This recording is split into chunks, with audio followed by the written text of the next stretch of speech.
We're pleased to be going to, I am assuming, Southern Ontario. Mark Cohon joining us, the former commissioner of the Canadian Football League.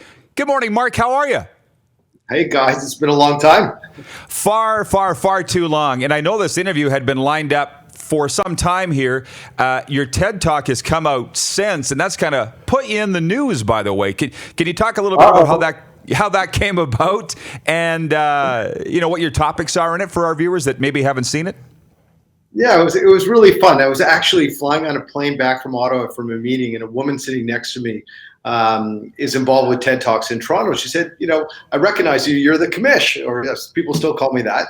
And she said, do you give a lot of speeches? I said, sure, I do all across the country. She said, would you like to do a TED Talk in Toronto? And I said, absolutely. Apparently 1,000 people apply, and I didn't apply, and they asked me to do it. So there were about 12 speakers in the day. And I want to really talk about things that are important. I think trust in leadership is important. And I talked a lot about CFL stories. A mistake early on in my days trying to get the Ottawa franchise in with the owners, but really more than ever reflected on how we built trust with the fans, how we built trust with the players, and some of the stories around that. So the response has been really great to the TED Talk, and it allowed me to really reflect on my days at the CFL, which were awesome. Yeah, well, we all feel that way. We just talked about you being the most popular commissioner of all time. And with regards to you still being commish, I would still call you commish. I still call Jim Hobson El Presidente. And any president of the United States is always referred to as the president. So I certainly get it, Mark. But, the one thing, Clark sent you the list of questions that we had, and it was nothing hard hitting. I mean, I always enjoyed visiting with you. And today I want to know, when you think of your time as at the helm of the CFL, what are the best memories of it for you? Probably finding Nick Lewis, He deserved it. I asked him one time, I remember in Moncton, I asked you, could I intern for you? And you were like, sure. Yeah, you should have. You didn't turn out. I'd come intern now. I know a booze company, so you can come do some tests. We'll definitely get along then. A lot of fun. But if I reflect, I would say probably one of the highlights is bringing Ottawa back. And the success that franchise had, soon after I left, winning a Grey Cup, I think appearing in 2 Grey Cups in a row. I've been in that town, gone to a few games, and just seeing the fans there. I think that was one. I thought some of the other highlights were around the 100th Grey Cup and really uniting the country. I'm also chairman of the Juno Awards now, and next year is the 50th Juno. So we're going to be doing a lot of things we did around the Grey Cup for the Junos and for music. So, and it was just really working on bringing the pride back into the CFL. So I think Ottawa was a great experience, the 100th Grey Cup, and then just, having some of the stronger financial footing that we were able to put the league in. And then obviously building a lot of those stadiums with the teams was important. So, I think there's a lot of things that the team that I worked with have a lot to be proud of. Go ahead, Frenzy. John Lynch here, Mark. I thought you're probably the best president, the best commissioner we ever had. So, without a doubt, I said it to you. Looking ahead now, Halifax. We talked about it before you came on. We can't seem to get a definite answer what's going on out there. Have you got any thoughts about it, or talked to anybody, whether it's going to be a success or not? I haven't spoken to Randy about it. Here's what I would say, guys. If you reflect, think how long it took us to get Ottawa back. It ended up, it took 7 years because it was tied up in legal battles between the glebe and our group who's going to be rebuilding the stadium. So I would say have patience. There hasn't been a team there ever. So Randy seems like he has the right people in place. Mayor Savage, I remember Mayor Savage is a great guy and a great city builder. These things do take time. You just got to make sure that the ownership group and the people there have the resources and the financial resources to really make this happen. The one thing about Ottawa is we had some of the wealthiest Canadians, guys who were city builders, and just got to make sure that the team that, and I don't know them, that the team that Randy has in place really have the wherewithal to do this for the next 20, 30, 40 years. Did you dabble around Halifax at all in your time? Were they even on your radar? I did. I went out there and met with the mayor. I thought, I always thought that the model for a team out there could be a hybrid between whether a community-owned team like the Riders and some of the wealthy families out there. So could some of the wealthier families seed fund it, but then allow shares to be bought like a public franchise? And that was something that I considered. I think the other thing, as they look at the stadium, it's my understanding is, I know they're talking to the Ottawa group as well. Can they build something that has that retail component that helps fund the stadium? The biggest issue really is building the stadium. It's not about a franchise fee and getting a team there. It's about having the right facility. That's why I think this takes a long time. And Ottawa took a long time to get our stadium approved and built. By the way, I think my favorite story, and I have many of your time, but I think you said honesty with leadership is a trait that you love, and that's what I loved about you. I mean, you get the jokes about he's a pretty boy, he's this and that, but my hair. It's getting a little gray. But when I got to know you, I knew that you're a real guy. And I remember the 2000, it was 9 or 10 Grey Cup, and you were addressing the Riders at the media luncheon, and I'm sure you've heard me tell this story, but you have the Grey Cup on that podium, right? You're talking to the team, and you're like, guys, I'm so happy you're here because Grey Cups are better when the Riders are here. And I'm like, oh, Mark, you can't say that. And the media's in the back of the room. Nobody said a word. Nobody bitched about that. And I'm like, wow, that's pretty cool. I mean, you were just putting it out there. That's the way I remember it anyways. Hey, and by the way, I named my dog Ryder.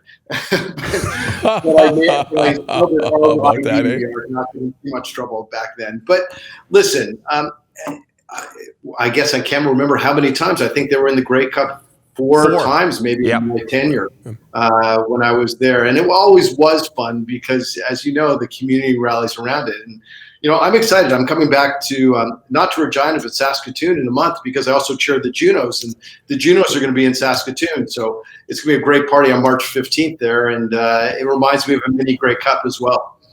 The other thing, so I guess we kind of talked about what you're proudest of. You said the Ottawa thing, but you kind of brushed over the stadium renaissance.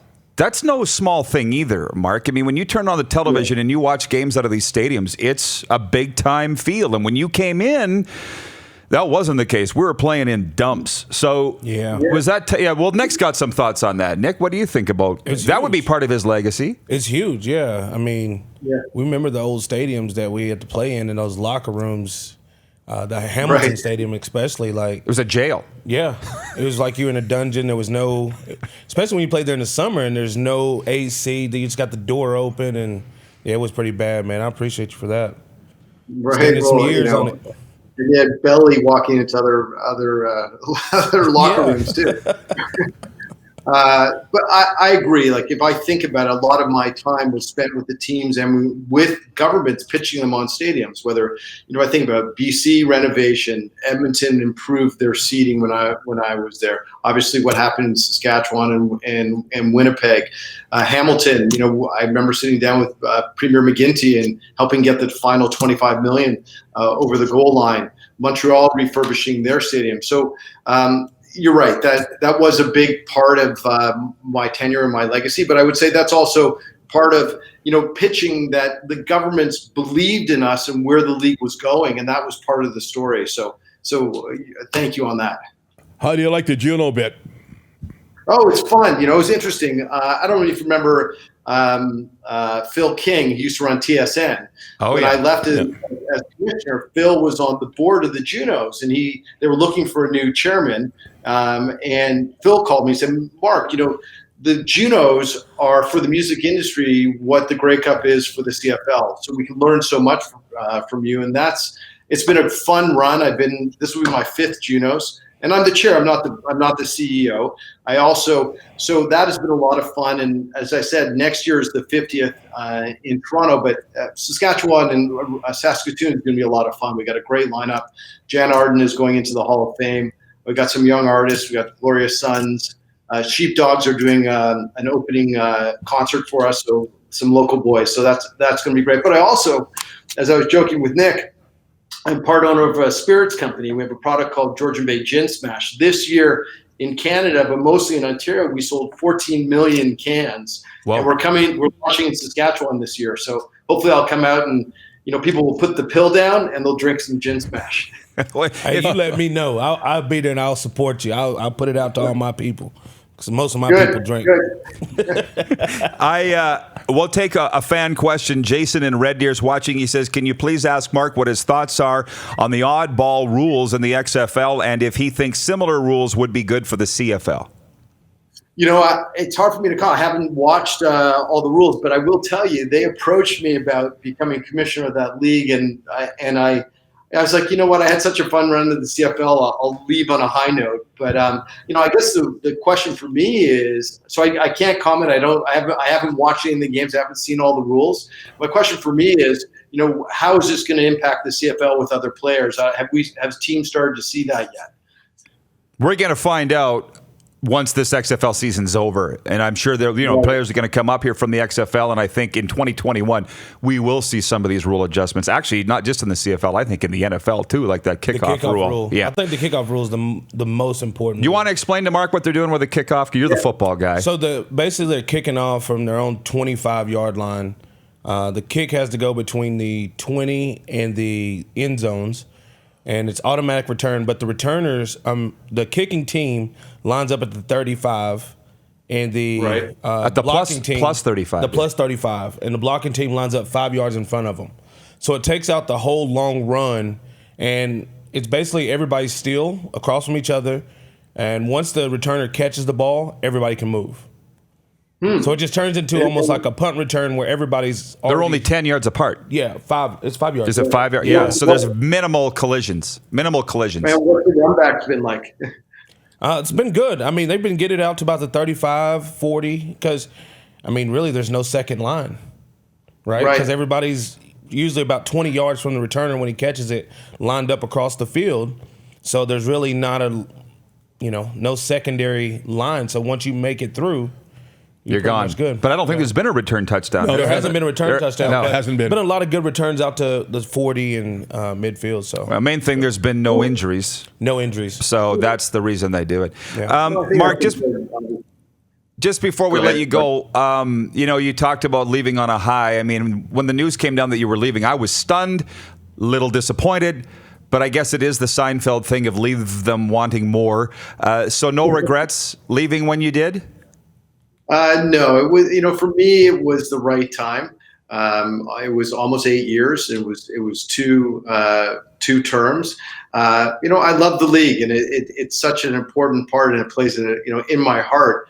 Having that opportunity to serve Canada, be a fan and be at the table for so many important decisions was great. The important thing for me more than ever is the ongoing legacy. And I know the league, after I left, had some challenges. I have trust in Randy. I think his playbook is strong.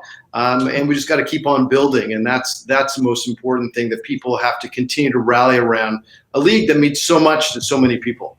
Good stuff, Mark. Well, good to see that you're doing so great. And maybe we'll see you in Saskatoon at the Junos. And I really appreciate the time here this morning. Thanks, guys. Nice seeing you. Mike. You're watching Rod Pedersen On Demand. For more of The Rod Pedersen Show, visit rodpedersen.com or follow Rod Pedersen on social media.